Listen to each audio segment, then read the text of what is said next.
එක සැක කටයුතු පුද්ගලයෙක් එක ගේට්ටුවක් ළඟ නැවතිලා ඒ ගෙදර දිහා බලාගෙන ඉන්නවා. ඒ ගෙදර අයිතිකාරයෝ මේ වෙලාවේ ගෙදර නෑ. ඔවුන් නගරෙන් පිට ගමනක් ගිහිල්ලා කියලා ඔහු දැනගෙන ඉන්නේ. ඉතින් ඔහු හිතනවා මේ වෙලාව තමයි ඒ ගෙදර බෙදින්න හොඳම වෙලාව කියලා. ඉතින් තවත් පරක්කු වෙන්නේ නැතුව මේ මිනිස්සයා ගෙදර ප්‍රධාන දොරෙන් ගෙට ඇතුළු වෙලා කොරිඩෝව දිගේ ඒ ගෙදර සාලේ පැත්තට ඇවිදගෙන යනවා. ඒත් සාලයේදී නොහිතපු දෙයක් දැකලා ඔහු තැති ගන්නවා. ඔහු දකිනවා සාලේ මැදේ වූ පුටුවක වයසක කාන්තාවක් ඔහුට පිටුපා වාඩි වෙලා ඉන්නවා. ඔහු ඉක්මනටම බිත්තියකට මුවා වෙලා මේ වයසක කාන්තාව නැගිටලා නින්දට යනකම් බලාගෙන ඉන්නවා මේ ගෙදර වටිනා කියන දේවල් පැහැරගෙන යන්න. හුඟ වෙලාවකට පස්සේ කාන්තාව හිටපු තැනින් නැගිටිනවා.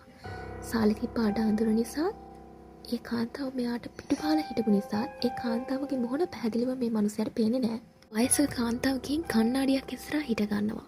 මේ මිනිහයා බලාගෙන ඉන්නේ කොයි වෙලේද මේ කාන්තාව නිදාගන්නේ කියලා. වඩාත් හොඳින් කාන්තාව දිහා බැලුවම මේ මිනිහයා ගොඩක් බය වෙනවා. ඔහු දකිනවා කණ්ණාඩියෙන් මේ කාන්තාවගේ ඡායාව පේන්නේ නැහැ කියලා. මේ මොහොතේදී මේ කාන්තාව කෙලින්ම හැරිලා මේ මිනිහයා දිහා බලනවා. ඇගේ මුහුණ අමනුෂ්‍ය මුහුණක්. ඇය hina වෙමින් මේ මිනිහයා දිහාට එන්න පටන් ගන්නවා. ඇය hina වෙලා කියනවා ඔබ කවදාවත් මේකකින් පණ පිටින් යන එකක් නෑ.